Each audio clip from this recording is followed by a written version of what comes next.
Twitter, del Face, de todo lo que ustedes quieran, y que esos candidatos el año que entra van a tener que estar metidos. Es como pensar el año que entra en una campaña de puerta a puerta con el jefe de gobierno en el Distrito Federal, una campaña de 45 días, discúlpenme, no hay ni cómo. El chavo tiene 26 años. Que alguien del equipo de Cameron ahí lo descubrió, dijeron, a ver, vente para acá.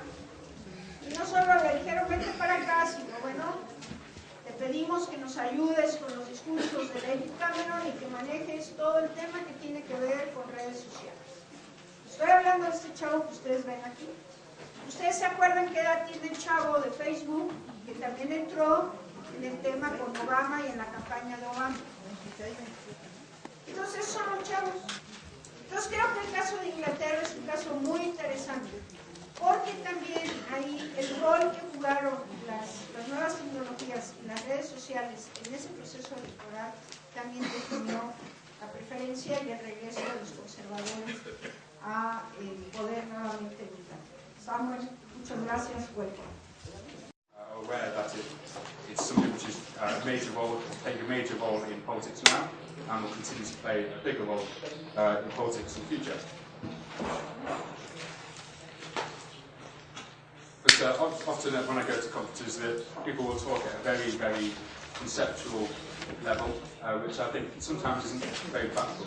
I think sometimes people who are enthusiasts about politics, like us, or journalists, or people who are very supportive of a party, sometimes because they use the internet to follow politics very closely, using certain tools, then they think that voters use those same tools to follow politics as well.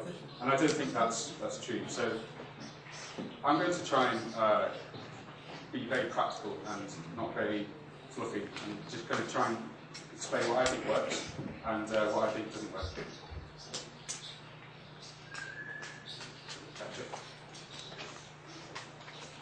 So basically, I mean, this is, I've got lots of slides, but I've also got lots of pictures, so don't worry. Hopefully it will help. If you can't understand me, then you can read it on the screen anyway. So basically, I'm just going to talk a little bit, and I don't want to talk about this too much, as I say, but talk a little bit about what mine is. Then sort of tell a story about my organisation, because the Search Party is the oldest political party in the world, we say, and I think it's quite interesting to see the story of how we sort of adapted to the internet. Since we, I'll give you a clue, we won the election, and now we're in government, and I see in government departments and lots of other organisations, I see that they're going through the same sort of story about how they change and how they adapt. So I'll talk a bit about that. I'll just go through sort of all the tools which I thought were useful at the election and what audiences they were good for. I think most of them will be familiar to you, so I won't be too simple on it. I'll just sort of run through them. Then I just want to talk a little bit about the local level. Sometimes I think we just think about the national level too much.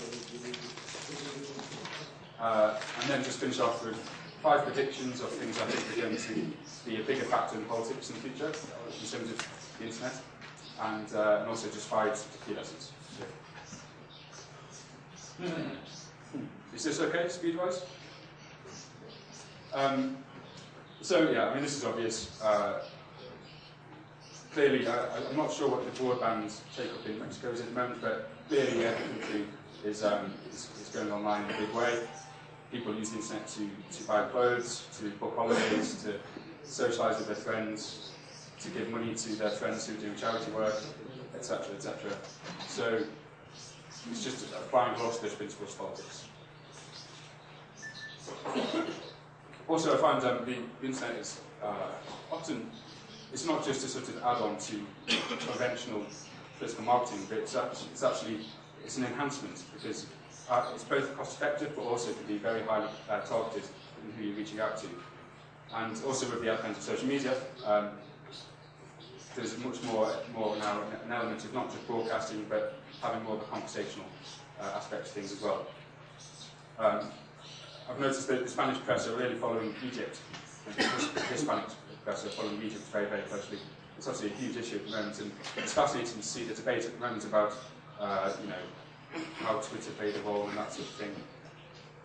I think sometimes people go over the top in sort of saying this revolution happened because of Twitter. I think the revolution would have happened because of the economy or corruption, but tools like Twitter and the internet can help to organise people to protest. I don't think they caused these protests.